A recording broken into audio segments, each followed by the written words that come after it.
Voilà. Et puis, il est aussi présent, bien sûr, à l'étranger, puisque 80%, je crois, de son activité se passe à l'étranger, dans 150 pays au total, avec une antenne importante en Afrique, et notamment à Abidjan, je crois, et puis une autre à l'île Maurice, qui est plutôt sympathique. Voilà. Donc, Eric est juriste, conseil en propriété intellectuelle et industrielle. Et ben, je le remercie d'avoir répondu présent à cette invitation. Et j'espère que si ça se passe bien et que vous en êtes satisfait, on pourrait peut-être l'imaginer tout de suite, en sachant que pour nous, agence, effectivement, ça fait partie un peu de notre quotidien, ces questions effectivement de droit, droit d'auteur, droit à l'image, etc., et sur lesquels parfois nous butons. Et c'est important pour nous effectivement de se tenir un peu au fait de ce qui se fait et de ce qui doit être fait. Donc, merci encore une fois, Eric, de ta présence. Je t'en prie. J'attaque. Allez, c'est parti. Alors, c'est parti. Donc, juste peut-être petite présentation très rapide. Le métier en fait de conseiller en propriété industrielle est un métier juridique, c'est une profession juridique réglementée qui est parallèle à celle d'avocat. On est grosso modo, pour donner une idée, à peu près 1000 en France. Sur les 1000, il y a 500 en fait, personnes qui sont des ingénieurs, qui s'occupent de protéger les inventions techniques. Et puis, il y a 500 juristes. Donc, nous, on est sur la partie juriste. INEX est un cabinet exclusivement juridique. On est environ 70 personnes en France. Et puis une dizaine, une quinzaine de personnes en Afrique. Et donc, tout notre travail, en fait, il est centré, entre guillemets, sur ces problématiques de création, sur la validation, en fait, des créations, et puis après, sur les problématiques de protection, les problématiques éventuelles de mise à disposition, et puis aussi une partie sur la question de la valorisation des actifs incorporels, et puis des problématiques qui touchent entre guillemets à la fiscalité, de la mise à disposition, des transferts, etc. Et tout ça étant entre guillemets encapsulé derrière une idée quand même globale, c'est que tout ce qui est créé en fait et qui sert entre guillemets à distinguer une entreprise d'une autre est un élément entre fait un actif incorporel, que cet actif incorporel souvent peut être valorisé, qu'il peut permettre d'organiser des flux financiers et que, par voie de conséquence, il y a un intérêt, entre guillemets, dans les entreprises à avoir un œil de plus en plus acéré là-dessus, d'autant plus qu'il y a une norme ISO, pour prendre juste l'exemple des marques, une norme ISO sur la valorisation en fait, des marques, et qui est très intéressante parce qu'elle prend en compte trois angles différents, qui sont à la fois un angle en fait financier, c'est-à-dire les cash flows, qui est un angle en fait juridique, c'est-à-dire est-ce qu'une marque est protégée, parce qu'en fonction de sa protection, ça peut en fait avoir un impact négatif sur la valeur, mais aussi un axe marketing et notamment les capacités de brand stretching d'une marque, etc. Donc en fait, ce qu'on voit bien, si vous voulez, c'est que tout ce que vous créez, vous, en fait, agence, est quelque chose qui, entre guillemets, nous impacte directement, nous, juristes, parce que forcément, on met des marqueurs juridiques sur les éléments qui permettent de différencier une société d'une autre. Donc, par voie de conséquence, vous participez, en fait, inévitablement à la création de ces actifs incorporels et donc de la création de valeur. Et si jamais vous avez des questions par rapport à ça, j'y répondrai bien volontiers parce que je trouve ça passionnant et je pense qu'à la marge, ça pourrait permettre probablement de bien présenter, entre guillemets, de bien valoriser votre travail parce qu'à la marge, vous n'êtes pas simplement, en fait, entre guillemets, un coût pour l'entreprise, mais, et je pourrais expliquer pourquoi, vous êtes en fait une partie d'actifs, entre guillemets, de l'entreprise cliente. Alors, dans les questions qui avaient été posées, alors moi, si vous voulez, grosso modo, pour vous décrire un petit peu mon parcours rapidement, j'ai fait des études à Strasbourg, je suis alsacien, et donc j'ai fait il y a un centre à Strasbourg spécialisé sur la propriété industrielle, donc j'ai été diplômé de ce qu'on appelle le CEPI, et puis ensuite j'ai commencé à travailler chez Adidas, et puis après je suis parti travailler 2 ans et demi en Colombie dans un cabinet juridique, pour travailler beaucoup pour des entreprises américaines. Ensuite je suis revenu en France et j'ai travaillé dans le cabinet qui s'occupait des marques de L'Oréal. Et puis en 95, en fait, j'ai décidé avec un associé de créer Inex. Et donc voilà, donc maintenant on est une structure qui est assez cohérente et on essaye entre guillemets d'être à la fois pragmatique et d'être cohérent entre guillemets et de donner en fait des réponses qui soient des vraies réponses comme un chef d'entreprise aimerait qu'elles soient et non pas en fait souvent des réponses administratives. Alors, et c'est particulièrement vrai sur la problématique en fait qui nous intéresse aujourd'hui au regard de vos questions. Parce que la problématique en fait de la cession des droits, elle est en fait à la fois une problématique entre guillemets contractuelle, c'est une problématique qui est juridique, mais c'est aussi une problématique qui impacte directement la relation commerciale entre l'agence et son client. Alors nous, on le voit très très souvent du côté entre guillemets de l'annonceur, qui généralement dit moi je veux tout pour rien, Et donc, ça va me demander un travail parfois un petit peu schizophrénique que de vous dire, entre guillemets, les dessous de la chose de votre côté. Alors, la première question qui était posée, c'était la cession des droits pour les productions graphiques, logos, campagnes, etc. Comment ça se passe, comment ça doit se passer, quelle est la logique de tout ça. Alors, il faut d'abord savoir, si vous voulez, qu'en France, on a un droit qui est, comment dire, très protecteur, entre guillemets, des créateurs et par voie de conséquence des agences. Et une cession, en fait, ne peut jamais être implicite. La cession doit être expresse. Et dès lors qu'elle doit être expresse, ça veut dire qu'elle doit être sanctionnée par un texte juridique écrit, et que dans le code de propriété intellectuelle, il est indiqué, si vous voulez, que la cession ne peut pas être globale. C'est-à-dire qu'elle doit en fait intégrer la notion, entre guillemets, de l'usage qui est fait, donc sur quel support, le délai en fait pendant lequel, entre guillemets, la cession intervient, et puis les pays qui sont concernés. Donc quand en fait on a par principe, si vous voulez, l'idée de il y a une cession en fait illimitée, tout azimut et sans aucune limite, si vous voulez, c'est une phrase qui télescope en fait directement le code de propriété intellectuelle. Et il y a de la jurisprudence, si vous voulez, tout à fait établie, où il est indiqué, si vous voulez, si on prend l'exemple d'un designer, par exemple, qui avait fait un logo, que le fait de mettre tout droit cédé sur une facture est requalifié par le juge au regard en fait de ces dispositions du code de propriété intellectuelle comme en fait zéro droit cédé. Parce que comme en fait on ne peut pas arriver à identifier quels sont les droits qui sont cédés, en fait en réalité la cession n'est pas valable. Donc tout ça pour dire, si vous voulez, qu'en fait le texte juridique, loin d'être une contrainte pour vous, devrait être en fait potentiellement un argument entre guillemets potentiellement commercial pour dire je ne peux pas tout céder, ou en tout cas ça doit s'organiser. Donc je pense que la première grande idée, si vous voulez, c'est que les cessions doivent être détaillées. Première grande idée. Et deuxième idée, c'est que le texte en fait juridique, d'une certaine manière, peut vous aider à la fois dans la rédaction, mais aussi en fait entre guillemets, si on peut dire, dans la négociation commerciale. Alors, deuxième grande idée, si vous voulez, c'est que la cession d'œuvres futures en France est interdite. C'est-à-dire qu'on ne peut pas dire je signe un contrat avec une agence et tout ce qu'elle va créer va m'appartenir. La cession des œuvres futures est interdite. Donc, ce que l'on peut dire, c'est voici les conditions dans lesquelles la cession s'opérera le jour où la création sera réalisée.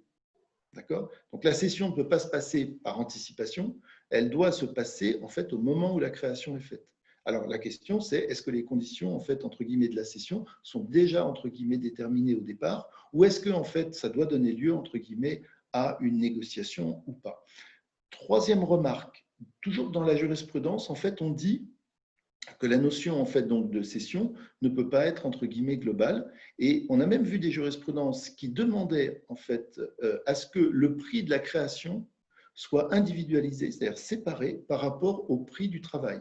C'est-à-dire en clair, je fais une création, j'ai un travail, et la résultante de mon travail, ce sont des créations. Si je suis payé pour mon travail, je ne suis pas nécessairement payé pour la cession des droits. Donc, quand on est côté annonceur, pour donner cet exemple-là, en fait, on essaye autant que possible que sur la facture ou sur les factures, à un moment donné, soit fait un dispatching entre, d'un côté, en fait, le prix du travail et de l'autre côté, le prix de la cession. Alors, généralement, ça n'entraîne pas, entre guillemets, une augmentation quand on est côté annonceur du prix final, parce que ce qu'on dit, si vous avez décidé que c'était 5 000 €, eh ben, on va dire qu'il y en a 4 000 pour la création et puis 1 000 pour la cession des droits. Vous voyez ? Donc, en fait, c'est simple, mais le fait de faire un dispatching rend, entre guillemets, d'autant plus valable juridiquement la cession des droits. Donc, troisième grande idée, c'est qu'en général, il ne peut pas y avoir de cession sans contrepartie. Et quand on dit que le prix est pris dans une globalité, il y a un risque pour celui qui achète de se voir requalifié en disant vous n'avez pas payé le prix puisqu'en fait, vous ne l'avez pas individualisé. Ce qui veut donc dire, si vous voulez, que quand en fait on est un créateur indépendant, on peut parfois avoir un intérêt à mettre en fait précisément tout droit cédé sur une facture. Parce que ça donne l'impression au client qu'il a acheté, mais la réalité, c'est que juridiquement, ce n'est pas le cas.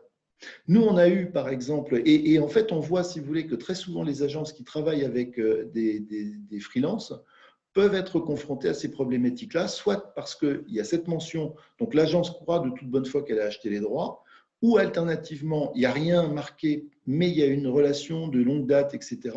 Et puis, le jour où il y a un problème, ben, en fait, on se retrouve, entre guillemets, avec la rigueur des textes juridiques. Et c'est pour ça, parfois, qu'on a le sentiment que le juridique est raide. Pour donner un exemple, pour illustrer, alors ce n'est pas un exemple tout récent, mais par contre, il nous a beaucoup marqué, quand il y a eu la Coupe du Monde de foot en France, c'était il y a longtemps, c'était en 98, on a travaillé en fait pour l'agence, entre guillemets, qui s'occupait de la mascotte. Et pour la création de la mascotte, elle avait fait appel en fait à un designer extérieur, avec lequel elle collaborait depuis au moins 20 ans. Aucune difficulté, etc. Et quand elle a briefé en fait le gars en question sur le dessin, entre guillemets, les esquisses de la mascotte, évidemment, elle s'est bien gardée de lui dire ce sur quoi il travaillait. Donc en fait, entre guillemets, il travaillait sur un projet qui était un projet X, comme il a toujours travaillé et comme a priori, il n'y avait pas de raison que ça pose problème. Sauf que quand le gars a découvert assez tardivement que en fait, ce sur quoi il travaillait était la mascotte, entre guillemets, de la Coupe du Monde, mais là, le gars, si vous voulez, tout d'un coup, il est devenu juridique. Et il a dit, bah oui, mais attends, il y a un problème. Moi, en fait, je constate que donc, le prix ne doit pas être le même, etc. Et il s'est mis à écrire en fait à notre client, au client de l'agence.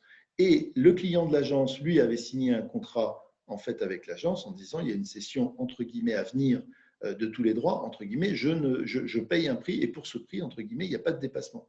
Et résultat des courses, l'agence s'est trouvée prise dans un effet de ciseau entre d'un côté, en fait, son client et de l'autre côté, entre guillemets, le freelance qui a tiré les marrons du feu parce que l'agence, en plus dans la relation commerciale qu'elle avait avec son client, ne pouvait pas faire autrement que, quelque part, de s'asseoir sur une partie de ses honoraires.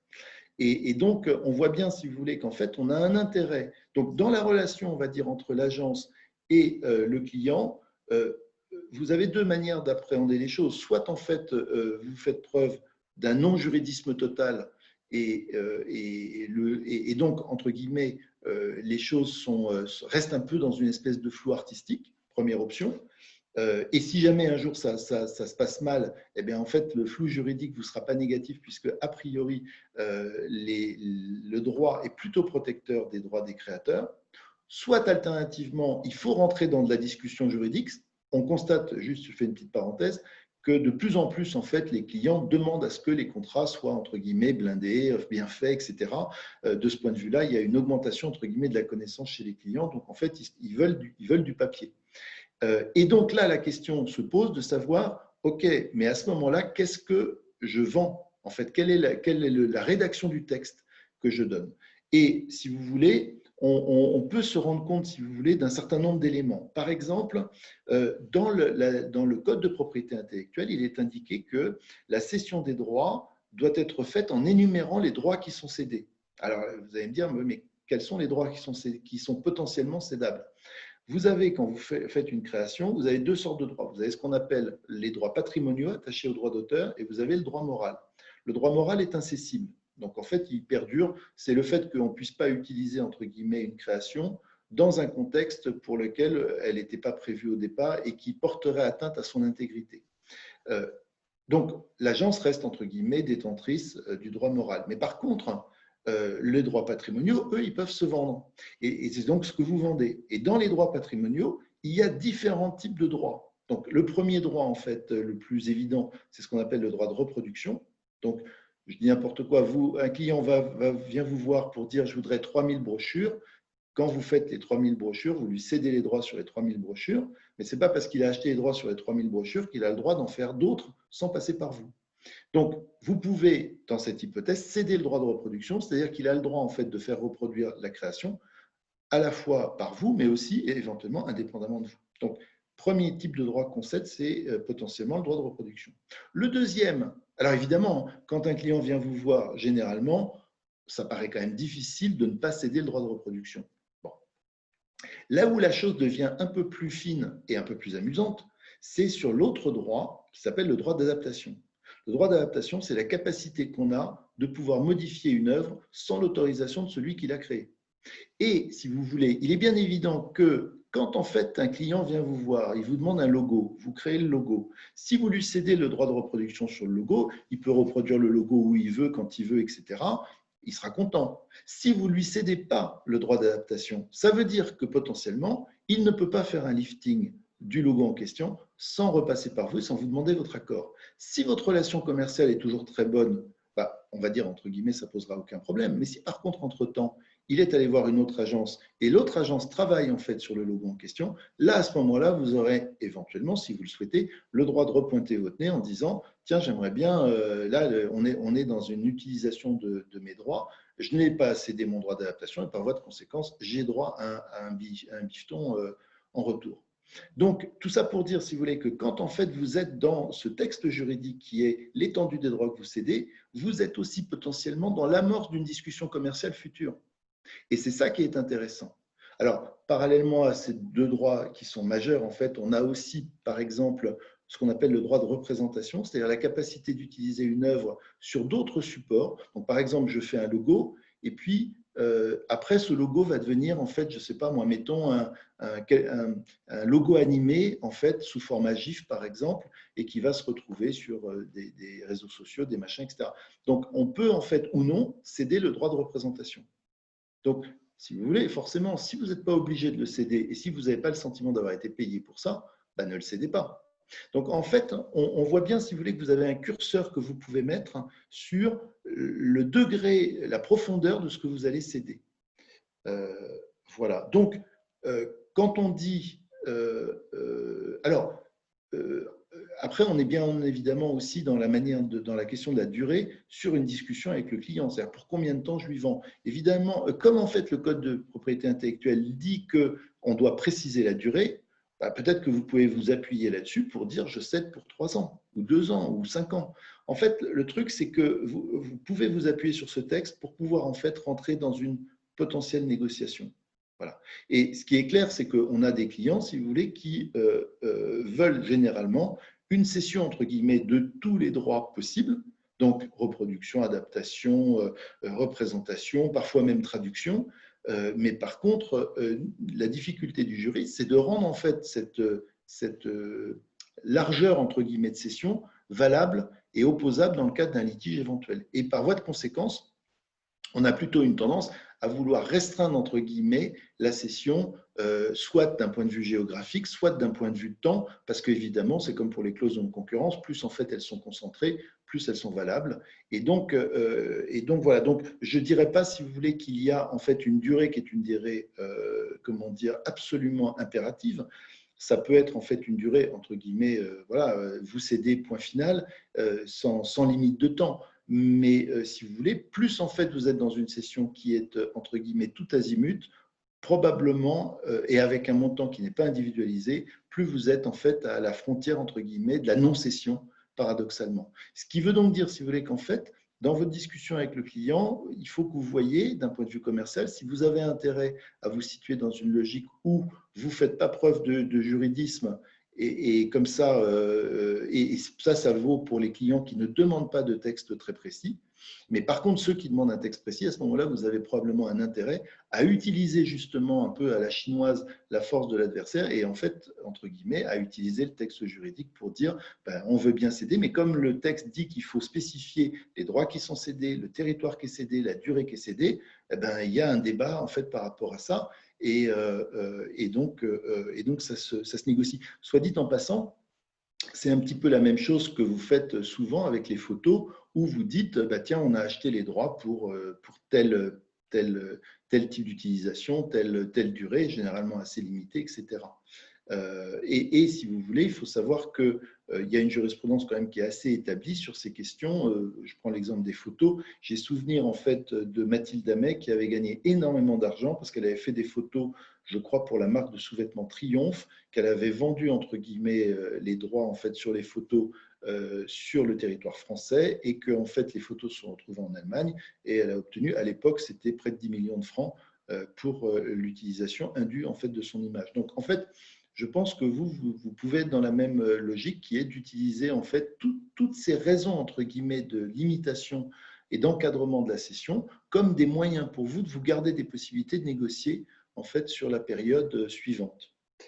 Donc voilà. Et pour moi, si vous voulez, d'un point de vue pragmatique, le truc qui est vraiment ultra sensible, c'est la cession des droits d'adaptation parce qu'il faut absolument pour un client avoir le droit d'adaptation pour aller voir en fait entre guillemets une nouvelle agence ou pour faire des choses lui-même en interne et faire des liftings de logos, etc. Et donc quelque part ne pas céder le droit d'adaptation est souvent en fait pour une agence un moyen en fait entre guillemets d'être incontournable. Donc je trouve que c'est pas inintéressant. Dans les questions qui avaient été posées toujours sur l'histoire du droit d'auteur, il y avait une question qui était quand un photographe salarié d'une agence réalise une photo qui est utilisée dans un job, les droits sont-ils cédés de fait à l'agence? Et donc, si vous voulez, là, en fait, on va se trouver dans deux situations. Alors, on a le cas du photographe qui est donc salarié, et puis le cas du photographe qui ne serait pas salarié. Si on prend le cas du photographe qui est salarié, le fait qu'il soit salarié pose en fait une question qui est évidemment la relation en fait entre l'employé et l'employeur. Donc, si vous voulez, on voit immédiatement, parce que le principe, si vous voulez, c'est que le droit d'auteur appartient à celui qui crée. Donc, a priori, il y aurait un droit qui appartiendrait en fait au photographe salarié. Mais évidemment, tout ça dépend aussi de la nature de son travail. Parce que si son travail, c'est d'être, entre guillemets, photographe dans l'agence, il est bien évident qu'on le paye pour être photographe. Donc, quelque part, ça constitue à ce moment-là, ipso facto, l'essence même de son travail, que les photographies qu'il fait, il les fait pour le compte de l'agence. Donc là, en fait, si vous voulez, si on est dans ce métier-là, évidemment, tout va dépendre de la rédaction du contrat de travail. Première remarque. Deuxième remarque, il faut savoir, si vous voulez, que le droit d'auteur sur une photo est reconnu, mais il est reconnu, si vous voulez, dès lors qu'en fait, il y a réellement un travail qui a été fait sur la photo. Ce qui veut dire qu'en fait, on a fait un choix, si vous voulez, par exemple, sur l'angle en fait, qu'on aura choisi, sur le décor qui aura été mis autour, sur la luminosité et l'éclairage de l'élément qu'on aura photographié. Et il arrive, si vous voulez, que des photos soient faites, en fait, entre guillemets, complètement banalement, c'est-à-dire prises comme ça, en fait, en un shot, ou alternativement prises de telle manière, je ne sais pas si on veut prendre en photo une bouteille, il arrive que en fait, la photo n'ait pas, en fait, entre guillemets, de dimension artistique.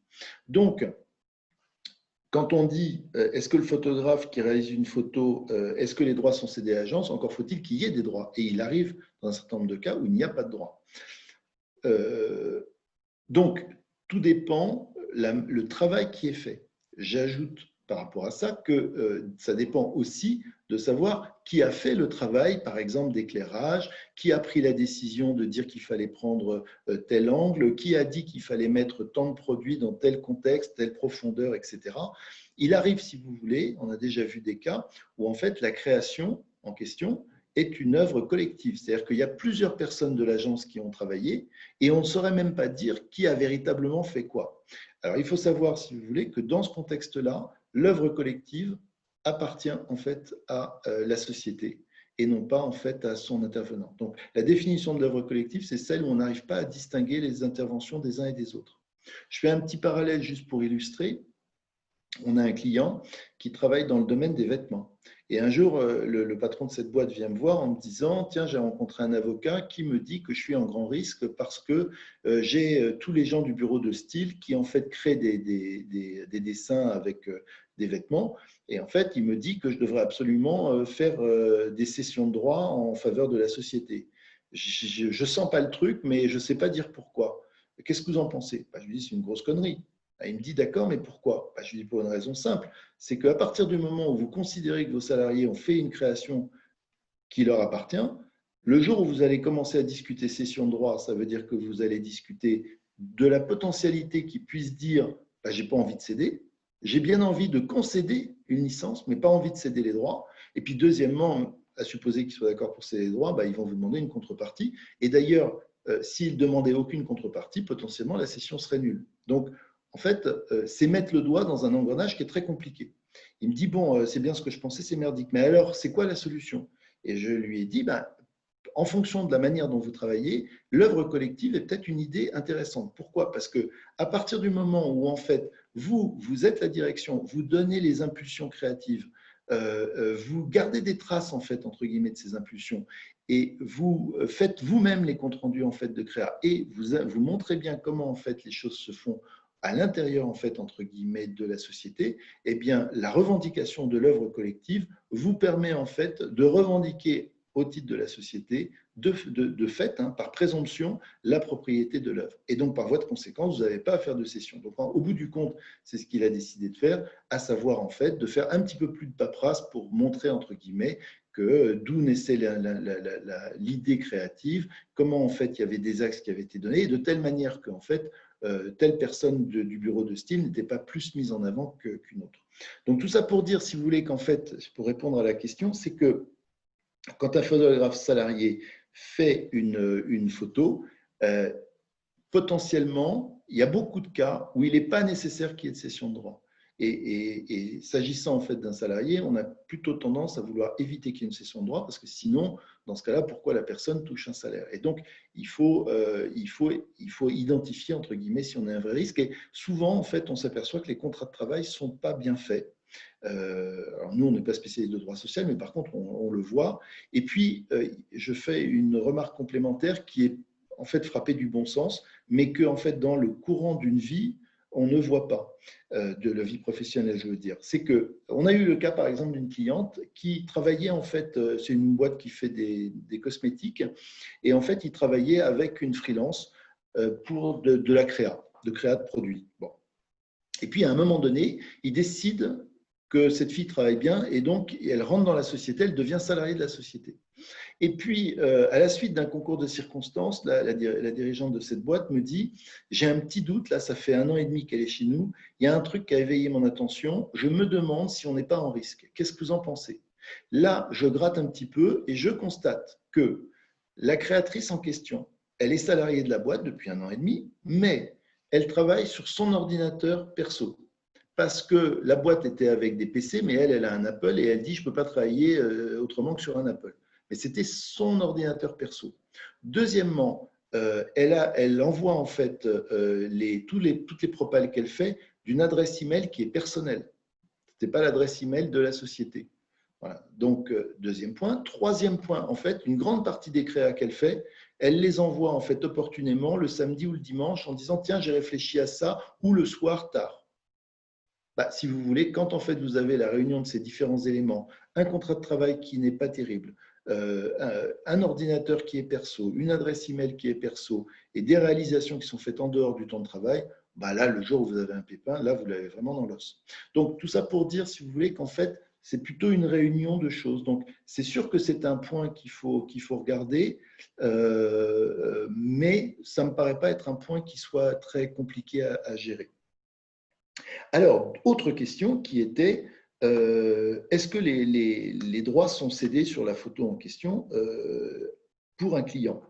Et donc, la réponse, si vous voulez, c'est que pour le client, c'est la même remarque que celle qu'on avait avant pour le logo, à savoir qu'il faut que ce soit encadré en fait dans un contrat avec les dispositions pour l'utilisation. Et je dirais que c'est particulièrement bien intégré la plupart du temps chez les annonceurs pour ce qui concerne les photos. Donc, en soi, ça ne me paraît pas poser de problème. Et puis après, il y avait une question donc, qui rejoint finalement la précédente. Comment cela se passe-t-il avec les freelances?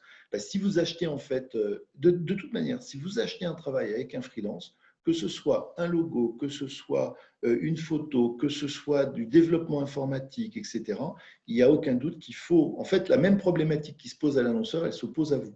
Et il faut en fait, entre guillemets, que vous ayez impérativement une cession de droit, d'autant plus que les limites de la cession de droit que vous obtiendrez de votre freelance, vous devrez en fait quelque part les retourner vis-à-vis de votre client. C'est-à-dire que là où vous seriez en risque, c'est si vous achetez avec des conditions qui sont entre guillemets assez réduites à votre freelance et que votre client, lui, vous demande une cession qui est tout azimut. Là, par contre, vous serez à ce moment-là, entre guillemets, la variable d'ajustement et parfois ça peut faire mal. Donc, parce qu'au final, qui va utiliser? Ce n'est pas vous, c'est le client. Donc, en fait, potentiellement, le freelance qui s'estimera non respecté dans le cadre de sa cession, il ne va pas, entre guillemets, forcément directement vous attaquer. Éventuellement, il va attaquer directement le client. C'est ce qui s'était passé pour ma fameuse histoire de la mascotte de la Coupe du Monde. Donc, je pense qu'il faut vraiment faire très attention au différentiel de cession de droit entre le freelance et le client. Alors, il y a une autre remarque que je voulais faire, c'est une question qui n'a pas été posée, mais je pense qu'elle n'est pas inintéressante.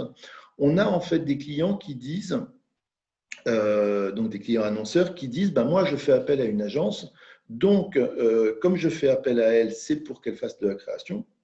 Et comme elle fait de la création, eh bien en fait, elle doit me garantir, entre guillemets, l'usage paisible. Bon. Et la question est comment on peut réagir à cette question parce qu'elle est hyper délicate. Parce que si on prend l'exemple d'un nom, vous faites ou d'un logo, vous faites une création sur un nom ou sur un logo, si vous voulez, entre guillemets, faire une évaluation, entre guillemets, de disponibilité, vous êtes obligé en général de faire appel idéalement à un cabinet de conseil en propriété industrielle, de faire une recherche d'antériorité, et ça présente des coûts.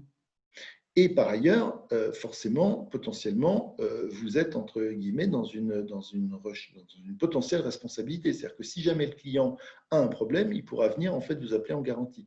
Et évidemment, vous avez une prestation, je dis n'importe quoi, mettons que vous avez facturé 20 000 euros si vous voulez pour votre prestation.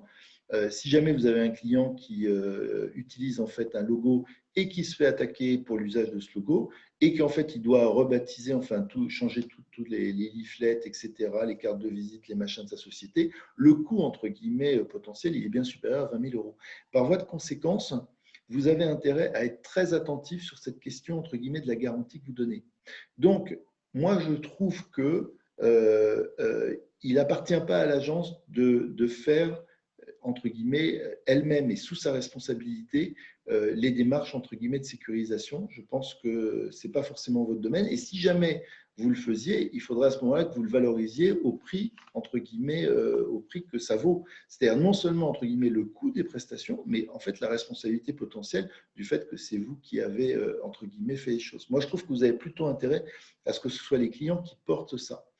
Maintenant, vous avez une autre problématique, c'est que d'un point de vue commercial, comment vous allez dire au client, oui, je crée quelque chose, mais d'un autre côté, je ne peux pas vous garantir l'usage paisible, c'est délicat. Et il me semble qu'une des réponses, d'abord, c'est de dire que, d'abord, je pense que vous avez un intérêt à dire qu'il faut faire des recherches. Parce que si jamais vous ne le dites pas, et que le client, en fait, après, ne fait pas les recherches et a un problème, quel qu'il soit, il va vous en rendre responsable. Même pas forcément juridiquement, mais au moins commercialement. Donc, je pense que vous avez intérêt à dire, écoutez, moi, je ne suis pas juriste, je sais qu'il faut faire des recherches, je sais qu'il faut faire valider, ça fait partie du job. Donc, là, en fait, vous aurez probablement la discussion qui est quelle est l'étendue, entre guillemets, comment dire, de l'originalité de la création que vous aurez, que vous pouvez, entre guillemets, garantir. Et moi, je trouve que très souvent, ce qui est intéressant pour limiter, entre guillemets, cette responsabilité, c'est de dire, écoutez, nous, en fait, on est une agence de créa, donc on fait, par exemple, une pige concurrence, ou alternativement, encore plus vicieux, on demande au client de faire une pige concurrence, il vous demande de travailler sur un truc, c'est lui qui connaît son domaine, qui vous donne en fait les éléments de la concurrence. Ce qui en fait, si vous voulez, est un moyen pour vous, si jamais en fait il y a une réclamation qui vient d'une société qui n'est pas comprise en fait dans la pige concurrence, de dire bah, vous ne m'avez pas donné les informations, moi je ne suis pas un spécialiste de votre domaine. Deuxièmement, vous pouvez en fait garantir l'originalité du process de votre création, c'est-à-dire oui, j'ai bien créé quelque chose, j'ai bien fait un acte créatif, je ne me suis pas inspiré de quelque chose d'existant. Maintenant, je n'ai pas vocation, entre guillemets, à valider, entre guillemets, juridiquement des œuvres. Et je pense que l'un des arguments aussi que vous pouvez dire, c'est que si le client a peur, entre guillemets, de ça, de quelque chose comme ça, il ne peut pas attendre de son agence que pour un coût de 5 à 10 ou à 20 000 euros, en fait, il soit comme une espèce d'assurance sur un problème. Donc, je pense que c'est un point qui est… Parce qu'on voit très souvent des clients, généralement les gros annonceurs, qui disent « Moi, en fait, ce que je veux, c'est, comme c'est vous l'agence, je veux une garantie de jouissance paisible. » Donc ça, à mon avis, c'est autant que possible à éviter parce que c'est évidemment extrêmement dangereux. Alors après, dans les questions, on avait droit des marques, utilisation des marques dans les campagnes, par exemple une bouteille de coca sur une affiche du Crous Strasbourg en abribus. Il est bien évident, si vous voulez, que si vous utilisez une marque d'un tiers sans son autorisation, là, pour être tout à fait honnête, vous avez un risque majeur d'action. Et ce risque majeur d'action, il est entre guillemets immédiat et ça peut être en fait une action en référé, une interdiction de poursuite de la campagne, etc. Donc, vous vous retrouvez en fait écartelé potentiellement là entre à la fois l'adversaire qui va attaquer, celui qui détient les droits, et puis par ailleurs le client qui lui va dire qu'il a son image de marque qui est abîmée. On a, pour tout dire, en ce moment au cabinet un dossier comme ça pour pour une musique où en fait on a une blogueuse qui a l'habitude en fait de reprendre des musiques de droite et de gauche et en fait entre guillemets elle paye aucun droit. Elle s'est, entre guillemets, nous on a eu recours à cette blogueuse parce qu'elle est pas mal, elle a pas mal d'influence et le résultat des courses c'est qu'en fait elle a associé notre marque avec ce qu'elle fait habituellement. Et en fait, évidemment, nous, on pensait qu'elle avait les droits, en fait, qu'elle avait acheté les droits sur la musique, qui est une musique extrêmement connue. Et résultat des courses, en fait, dans les 10 jours qu'on suivi le lancement, on s'est pris une réclamation et maintenant on a le cabinet d'avocats. Alors, on n'est pas sur un énorme truc, hein, il nous demande 15 000 € de dommages et intérêts. Mais n'empêche qu'on se retrouve en défense. Le client est très agacé. La blogueuse, en fait, fait celle qui est inexistante, etc. Donc, c'est délicat. Donc, en tout état de cause, faire super attention sur ces questions d'utilisation de marque, ça paraît assez frappé du bon sens. Pour vous donner un autre exemple, en fait, parce que ça se niche, en fait, cette problématique dans plein de domaines. Et je vais donner un exemple qui remonte à la FIAC d'il y a une dizaine d'années. Il y avait en fait un gars dont j'ai oublié le nom, un artiste, qui avait fait une œuvre qui était très amusante. Il avait en fait pris un crocodile, d'accord? Donc il y avait un crocodile, la peau d'un crocodile qui était tout en long comme ça. Et puis il avait en fait découpé dans le crocodile la forme d'un sac, d'accord? Et le sac, en fait, il l'avait mis devant sur une espèce de petit présentoir. Donc en fait, on avait un sac à main de femme et on avait derrière la peau de la bête avec la forme du sac à main qui avait été découpé comme si en fait le sac venait directement de la bête. Bon, ça c'était une première idée. Et puis il y en avait une deuxième, et c'est surtout celle-là qui était amusante, c'est qu'en fait il avait pris un sac Vuitton qu'il avait mis sur le présentoir juste à côté de la même manière et il avait pris en fait la peau du crocodile mais qui était en fait qu'il avait tanné de telle manière que c'était une peau avec le logo, le monogramme de Vuitton. Et il avait aussi fait le trou, en fait, donc on avait l'impression que le sac Vuitton venait d'un crocodile Vuitton. Donc en fait, le truc était intéressant d'un point de vue intellectuel, mais si vous voulez, dans la foulée, il a eu les huissiers qui ont débarqué chez lui, etc. Donc juste pour dire, utiliser les marques d'autrui, il faut faire super attention. Et alors, je dis ça, mais on a déjà eu des cas, d'ailleurs j'y pense, pour une agence digitale du sud de la France, où là, ils travaillent essentiellement sur les réseaux sociaux, ils font un peu je ne sais pas comment est-ce qu'on appelle ça, de l'embouche marketing, c'est-à-dire qu'ils essayent de profiter en fait de l'actualité et ils utilisent des marques qu'ils détournent, mais les choses sont, donc on est entre guillemets en risque, mais les choses sont en fait très visibles très peu longtemps. Donc en fait, on est dans des trucs qui, le temps que ça apparaisse, ça a déjà disparu. Donc là, on peut peut-être prendre plus de risques. Lorsque vous êtes sur des campagnes abribus, je pense que c'est dangereux. Voilà. Après, dans les autres questions, vous aviez les sujets sur la propriété intellectuelle d'une œuvre ou la protection des typographies libres de droit. Est-ce que si je la modifie, donc je suppose la typographie libre de droit, un peu du coup, on peut dire qu'elle n'est vraiment plus protégée, qu'elle n'est plus vraiment protégée. Alors, pour être tout à fait honnête, je n'ai pas bien compris la question. Je vais essayer de la reformuler et si la personne qui l'a posée pense que ce que j'ai dit ne correspond pas, et à ce moment-là, il interviendra tout à l'heure. Il y a des typographies qui sont libres de droit. À partir du moment où elles sont libres de droit, c'est qu'on peut les utiliser comme on veut. Si on fait nous soi-même une modification de cette typographie libre de droit pour lui donner en fait quelque part une apparence en fait entre guillemets un peu différente, en faisant cette modification, on crée soi-même en fait quelque chose qui peut être protégé par le droit d'auteur. Et dès lors, c'est soi-même qui pouvons avoir un droit. Donc, on a eu des cas, par exemple, sur les petits, comment est-ce qu'on appelle ça, les petits personnages, vous savez, qu'on utilise là dans les langages SMS avec des petits. Et en fait, la question c'est est-ce que le personnage qui a un sourire, etc., est-ce qu'en fait il est libre de droit? Et la réponse c'est en fait il est potentiellement libre de droit, mais dès lors qu'on fait des modifications et qu'on donne une personnalisation à ce personnage, on peut en fait avoir créé un droit soi-même. et donc être protégé dessus. Et donc se défendre contre d'autres qui utiliseraient la même chose.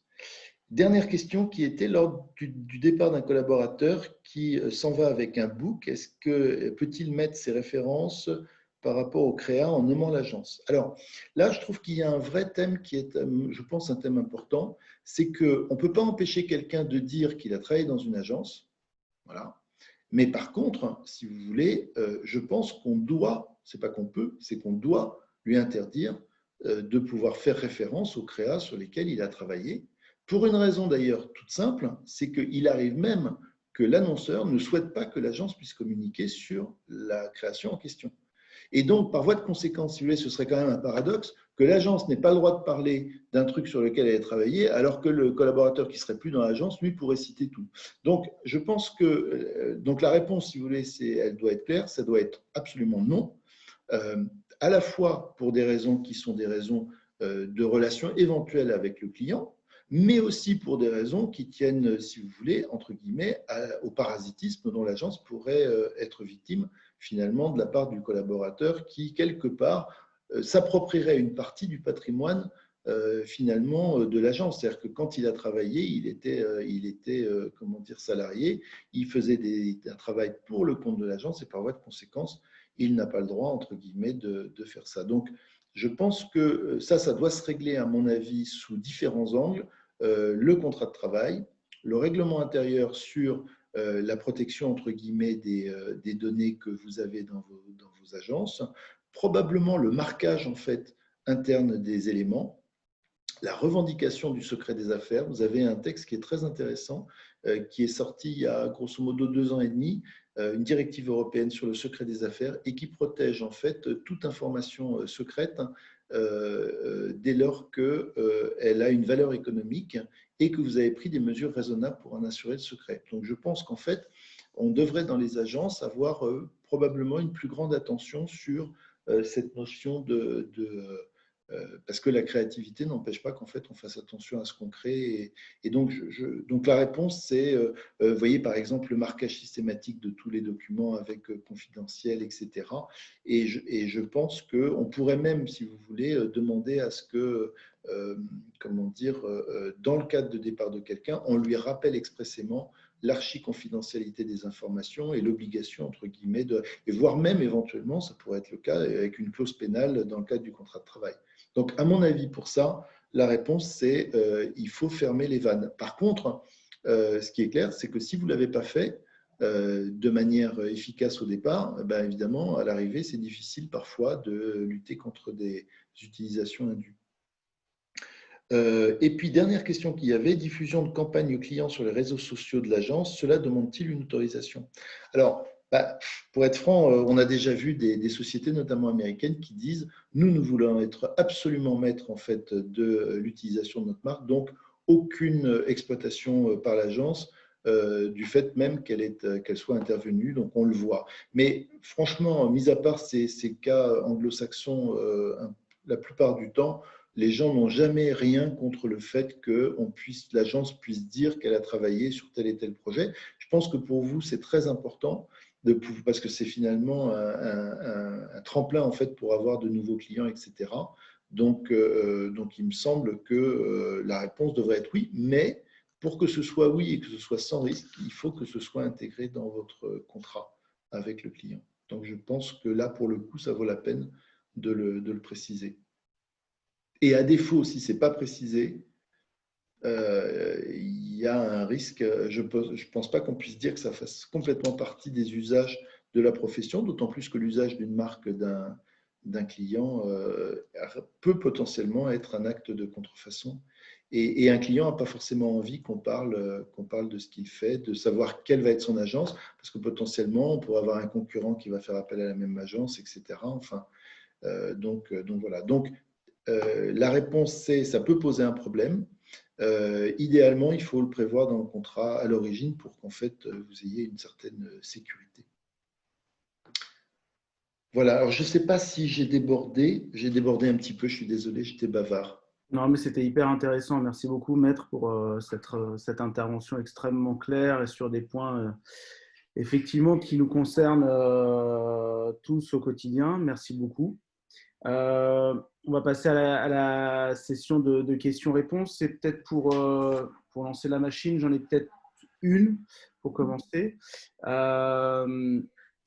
C'est CGV versus CGA. En fait, qu'est-ce qui prévaut? Est-ce que les CGV mentionnés dans un devis, une commande d'une agence prévalent ou alors pas du tout face aux conditions d'achat de vente de l'annonceur?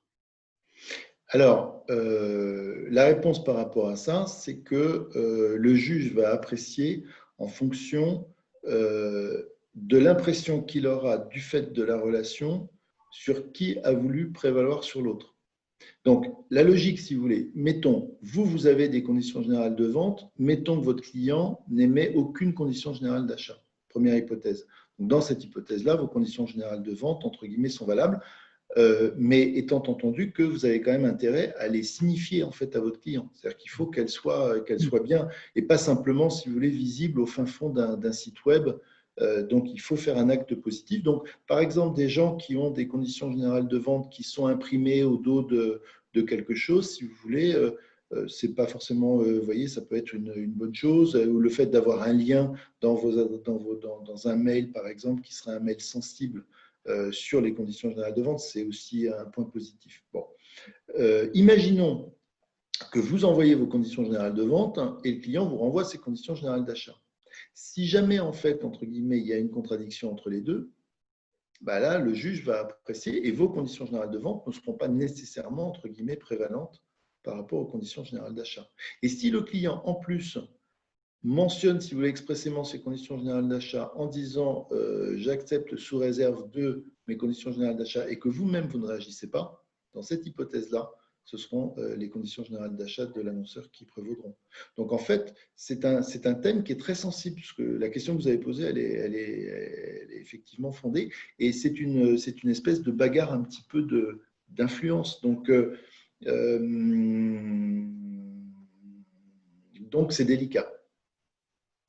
Ok, merci. Je vais peut-être donner la parole. Je crois que Aurélie Tressard souhaite poser une question. Excusez-moi, je voulais juste faire un petit commentaire en rebondissant sur votre remarque. Imaginons que vous ayez un client qui vous oppose ses conditions générales d'achat.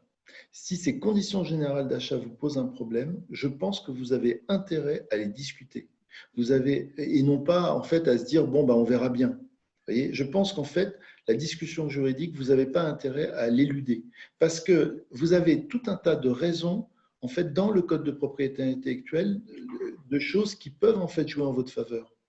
Et par voie de conséquence, la discussion, elle ne vous est pas nécessairement, entre guillemets, défavorable. Je pense que très souvent, on pense que c'est défavorable, mais c'est pas… Enfin, comment dire, on a matière, si vous voulez, à faire bouger les choses. Et par ailleurs, à l'impossible, nul n'est tenu. Quand on vous demande en fait une cession qui est une cession absolument gigantesque, si vous voulez, par rapport, entre guillemets, à un prix qui ne l'est pas, il y a une disproportion. Et utiliser, par exemple, si vous voulez, des règles juridiques qui montrent qu'une disproportion de prix entre un engagement et un prix qui a un problème, ça peut entraîner, entre guillemets, l'annulation, entre guillemets, d'une vente ou la rescission d'une vente. Donc, en fait, je pense qu'un juriste chez un annonceur, il est conscient de ça. Alors, il tente le coup. Ouais. Mais vous ne devez pas forcément, voyez, accepter, entre guillemets. Merci. Aurélie, tu voulais poser une question? Oui, bonjour à tous. Donc, Alice et Aurélie de l'agence Speedy Rich Milon. Merci beaucoup pour toutes ces explications. C'est sûr que ça va bien nous aider pour la suite.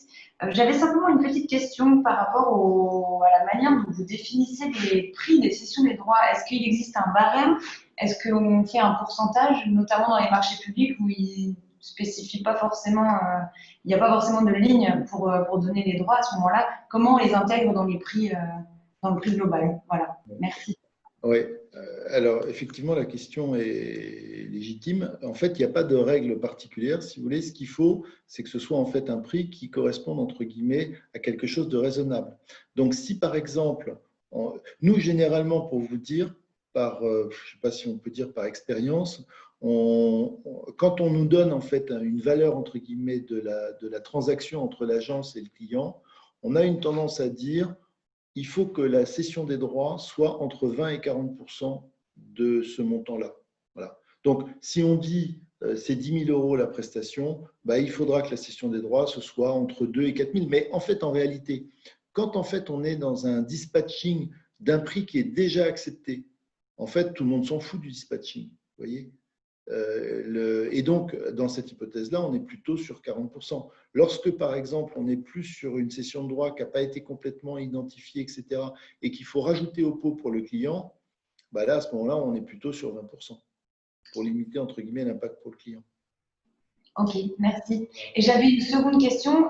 Dans un marché public, justement, où là, c'est défini, et parfois de manière, c'est ce que vous disiez, un petit peu flou dans les cahiers des charges, est-ce que c'est à nous de renvoyer en complément un document dans lequel on précise à quoi correspondent les droits, ou est-ce qu'on est obligé de s'en tenir à ce que dit le marché public, et à ce moment-là, c'est en espérant qu'il ne fasse pas n'importe quoi après derrière? Bah, disons que si vous voulez, dans le cadre d'un marché public, ils peuvent pas, si vous voulez, c'est pas parce que c'est un marché public qu'ils doivent s'abstraire des règles en fait qui fonctionnent. Et dans les règles de fonctionnement entre guillemets du code de propriété intellectuelle, vous avez des articles qui disent que la cession doit être expresse, qui disent que les droits doivent être énoncés, que en fait chaque support, chaque territoire et chaque durée doit être précisé. Et qui précise aussi que les cessions d'œuvres futures sont interdites et nulles. Et donc, si vous voulez, vous pouvez utiliser, si vous voulez, ces espèces de garde-fous entre guillemets juridiques pour dire il est de votre intérêt, cher client, que en fait les conditions de la cession soient spécifiées. C'est votre intérêt parce que sinon, potentiellement, la cession ne peut pas intervenir. Vous revendiquerez un droit, mais en fait, vous ne l'aurez pas. Donc, en fait, il est de mon devoir de professionnel d'attirer votre attention sur le fait que ça doit être précisé. Vous voyez, donc, dans cet esprit-là, peut-être que, et un juriste, si vous voulez, normalement constitué, ne peut pas vous dire, oui, non, mais en fait, ces règles qui sont des règles absolues d'ordre public ne s'appliquent pas. C'est-à-dire que je pense qu'on a tous été confrontés à ça, des cahiers des charges émanant d'annonceurs publics, dans lesquels il est mentionné les droits seront cédés intégralement, etc. Je pense que des exemples, on en a tous, malheureusement. Donc là, le syndicat, par exemple, l'UCC, peut être en droit de monter au créneau en disant votre appel d'offres, il n'est pas dans les clous en termes de droits. C'est ça? C'est ce que vous dites? Oui, c'est-à-dire que vous pouvez effectivement dire, écoutez, voilà, sur les conditions en fait, d'opération de la cession des droits, nous sommes inquiets parce que ce texte ne respecte pas les dispositions du Code de propriété intellectuelle. Alors, évidemment, à partir du moment où vous allez dire ça, eux, forcément, ils vont… Parce que ça simplifie la vie, entre guillemets, des juristes que de dire tout est cédé sans aucune limitation de quoi que ce soit, etc.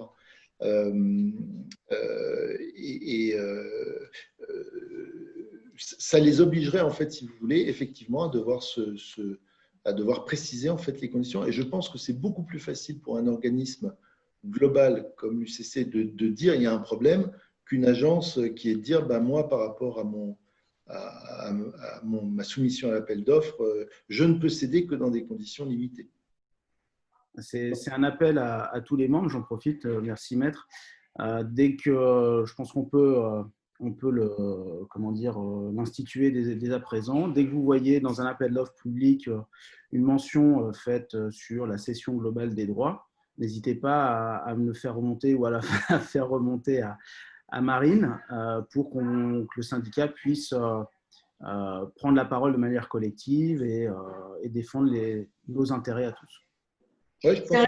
C'est excellent. Excusez-moi, j'ai simplement une petite question. Est-ce que la collectivité est en droit déjà de refuser tout dialogue et de dire non, si vous répondez à ce marché, vous considérez que vous cédez l'intégralité de vos droits pour période déterminée? Oui, mais vous voyez, c'est ça la limite. Quand j'ai indiqué tout à l'heure, si vous voulez, que une facture, par exemple, d'un designer ou d'un photographe marquant tout droit cédé sur la facture, ça a déjà été requalifié, c'est une jurisprudence constante, c'est requalifié en zéro droit cédé.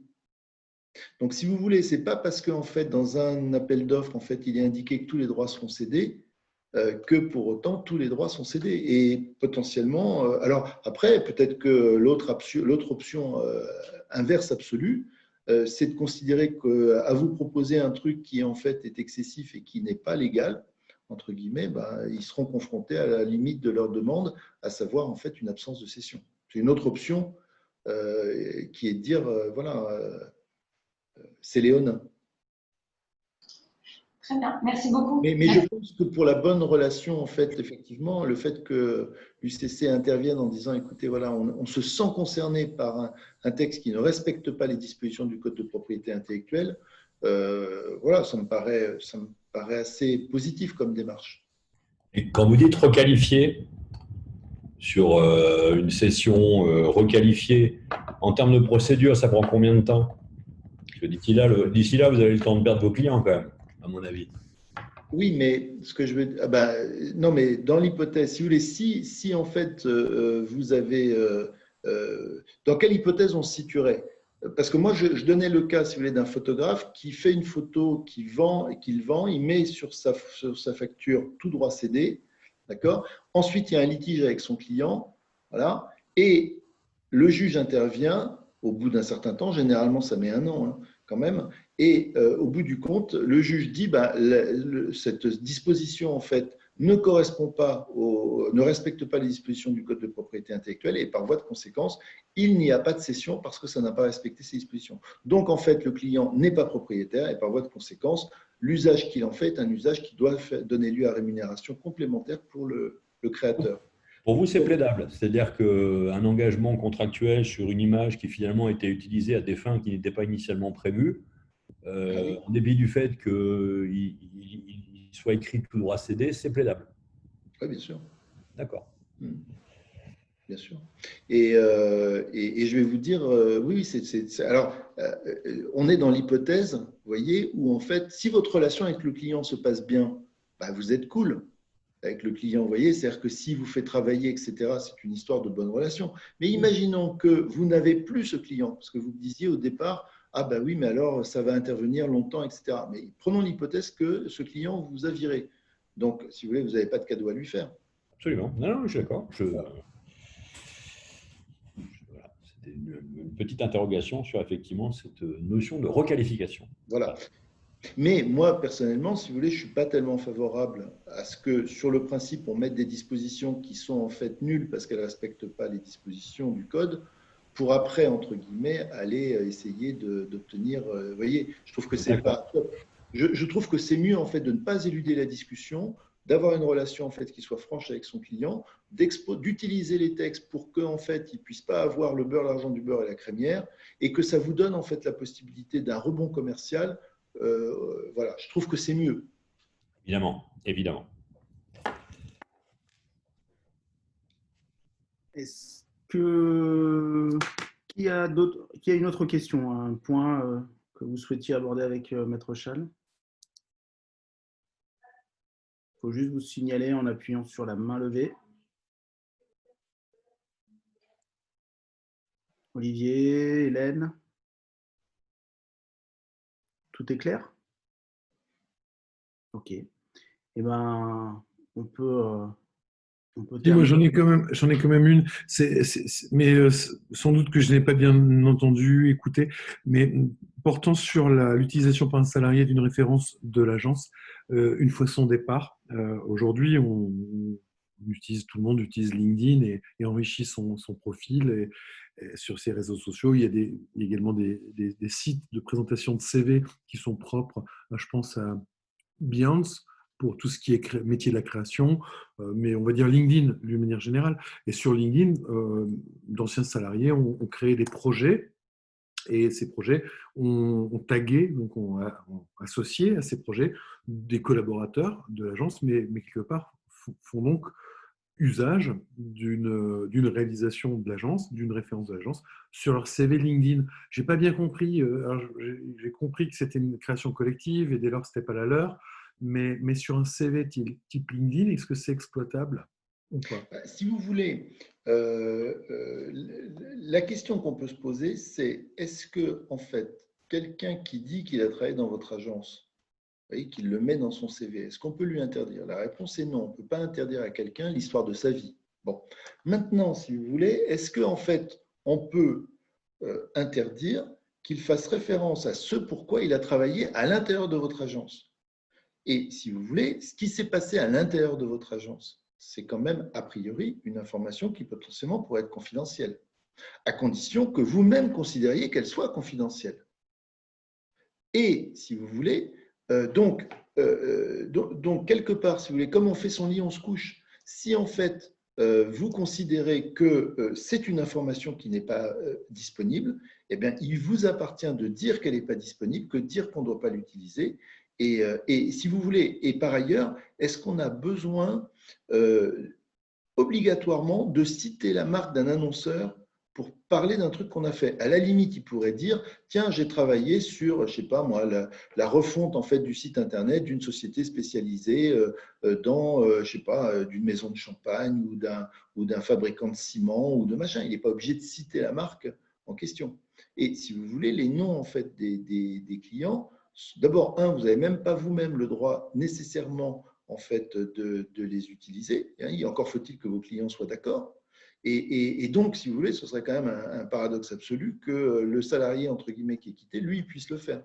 Donc, tout ça pour dire, si vous voulez, qu'en fait, que ce soit sur LinkedIn ou ailleurs, le fait qu'il dise qu'il ait travaillé chez vous, il a le droit. Le fait qu'il dise qu'il ait participé à des dossiers X, Y ou Z, il a le droit, sous réserve de ne pas nécessairement citer, en fait, la marque pour laquelle, de l'annonceur qui est votre client.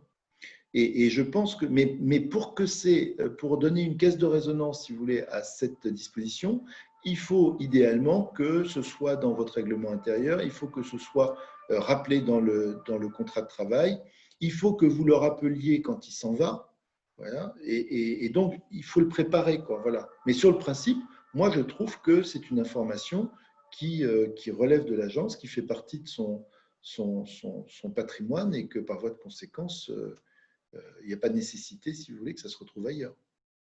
D'autant plus que, si vous voulez, à titre personnel, il va utiliser cette information pour potentiellement, entre guillemets, dériver un client qui viendrait chez vous. Donc, je trouve que c'est pas, enfin, a priori, c'est pas dans votre intérêt de permettre ça. Vous voyez? Mais comme on fait son lit, on se couche. Donc, il faut prévoir aujourd'hui le coup d'après. Une petite question complémentaire. Justement, si on intégrait dans nos contrats de travail justement cette mention, est-ce que ça pourrait nous permettre justement d'éviter à terme ce souci que nous avons tous d'un collaborateur qui part avec un book et présentant effectivement les maquettes qu'il a pu réaliser au sein de l'agence, voire même les maquettes refusées, ce qui m'est arrivé avec un problème derrière, bien évidemment, que le client a retrouvé sur Internet. Donc, est-ce que dans le contrat de travail, on pourrait imaginer rajouter un paragraphe sur cette question? Ah, mais oui, non seulement je pense qu'il faut le mettre, mais enfin, on peut le mettre, mais je pense qu'on doit le mettre. Je pense que vous devez le reprendre dans votre règlement intérieur. Je pense qu'il faut utiliser la puissance de l'annonceur comme étant une raison, si vous voulez, pour lui interdire, en disant, en fait, nous n'avons pas, en fait, nécessairement le droit. Voilà, il faut. Donc, la réponse, c'est oui. Absolument. Et dire que ça l'expose, si vous voulez, à des risques, en fait, d'actions en dommages et intérêts, etc.